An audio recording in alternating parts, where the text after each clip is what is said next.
An absolutely wild series of events occurred this weekend at Pasadena Memorial High School. The school was hosting a drumline competition for the Texas Color Guard circuit, and this was a pretty long show running from 9 a.m. to 10 p.m., consisting of 49 high school ensembles and one independent ensemble. What should have been a fun day of competition for all of these groups, it quickly turned to horror when this guy, 83-year-old Dennis Irwin Brandel Jr., walked into the school with a handgun and opened fire in the hallway among crowds of staff, students, and parents. Anyone who's attended one of these big drumline contests, you know that there's a lot going on throughout this event. You know, you got groups coming in and out of the school, warming up in the lot outside or in the classroom inside. There's kids walking around the school after they perform, waiting for awards. I mean, there's hundreds of people just walking in and around the school at these events. Like, it's terrifying to think of this kind of situation coming up at one of these contests. Dwight Benjamin, a staff member from Angleton High School, he was shot in the shoulder. A second shot missed and hit a door before the firearm thankfully got jammed, giving a chance for Dwight and everyone else to run for their lives. This is when our A-team of band dads from Pearland High School took action. We have 13-year Air Force veteran Abram Trevino, 13-year Army veteran Adam Carreau, 4-year Marine Corps veteran Efrain Orpolo Castillo, and 32-year Houston Police Department veteran Joe Sanchez. As soon as everyone was screaming, yelling, active shooter, gunshots fired, Joe and myself, we looked at each other and they ran straight to the door. And by the time that we got inside, that's when Polo and Abram was right behind us as a band-dad team. I grabbed his arms while Adam took the gun out. And once the gun was removed from his hand, we had no handcuffs. So I took off my belt, made a handcuff.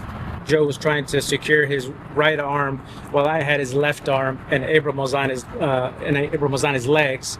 And then Adam was actually talking to 911 at that time as well. But I think anybody with our collective backgrounds would just do that, just out of nature. What absolute legends. I mean, their quick actions may indeed have saved a lot of lives that day. As for Dwight Benjamin, the man who was shot, he fortunately did survive the attack, and he was able to escape the school thanks to the help from some of his students. I just remember being at the front of the hall. We all just finished our show. It was a really good day.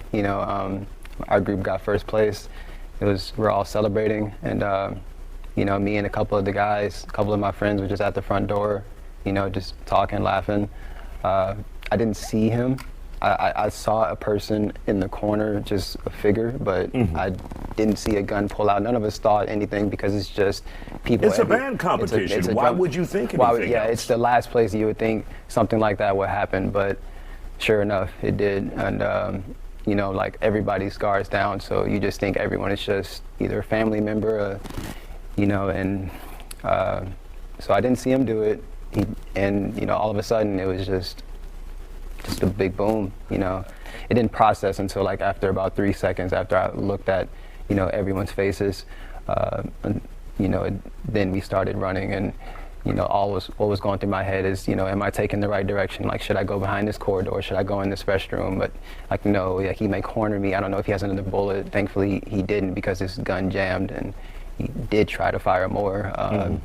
And so I ended up making it halfway through the hall, but I fell, and another kid fell, helped me up.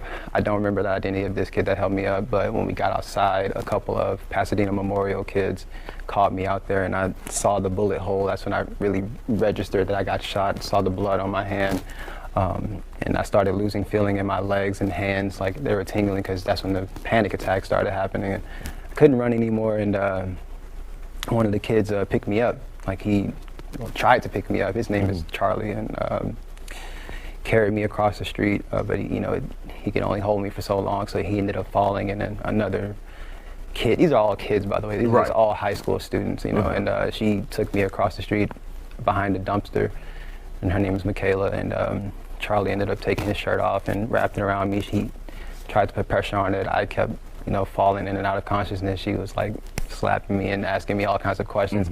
I couldn't answer it because I couldn't even control my vocals. I couldn't even talk, so all I can say was just 1-3, just gave her my phone code and just call my mom, my mom, get all the information from her.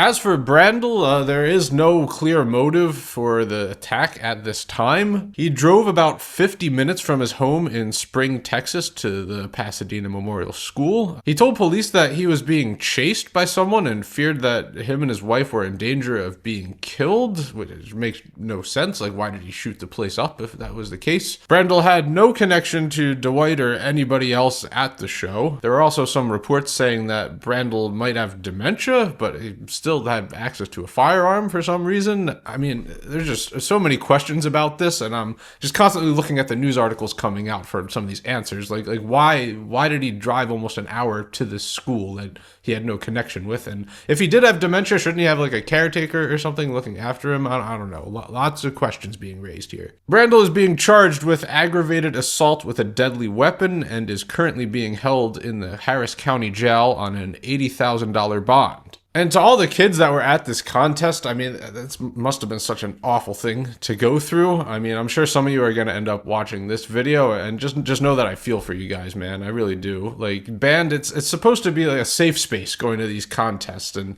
well, now everyone's going to be traumatized from the events that happened. I mean, hopefully you have someone you can talk to about this, you know, a parent, friend, school counselor, professional help, whatever you got to do to get through the situation. I mean, I can't even imagine having to go through something like this at a band event. But we're honestly lucky that this wasn't much worse, thanks to, well, one, the handgun getting jammed, but two, the combat-ready band dads jumping into action and saving the day. Within a minute of the shooting, though, that's when a Good Samaritan rushed in, tackled this man to the ground, and then more parents came in. We're hearing 3.